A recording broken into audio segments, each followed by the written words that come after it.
నీ మాట మిక్కిలి స్వచ్ఛమైనది, మిక్కిలి స్వచ్ఛమైనది, అది నీ సేవకునికి ప్రియమైనది, అది నీ సేవకునికి ప్రియమైనది.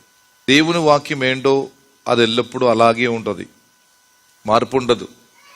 ఎందుకంటే ఆది యందున్న దేవుని వాక్యము, దేవుని వద్ద ఉన్న వాక్యము, దేవుడైనటువంటి వాక్యము, మన మధ్యలో శరీర రీతిగా నివసించిన దేవుని వాక్యము, అదే వాక్యము చేత నన్ను నిన్ను బ్రతికించినప్పుడు, అదే వాక్యము నన్ను శుద్ధులుగా చేసినప్పుడు, అదే వాక్యమైన దేవుడు రేపు దేవుని రాజ్యములో నేను మీరు ప్రవేశించినప్పుడు అక్కడ సజీవ వాక్యముగా ఆనాడు కూడా క్రీస్తు కనపడుతూ ఉంటాడు.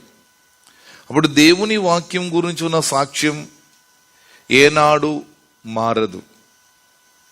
You can't change a word. You cannot change the vertical, the attitude or the characteristic of divine word. దేవుని యొక్క దివ్యమైన దేవుని వాక్యమును నేను మీరు ఏనాడు మార్చుకోలేరు.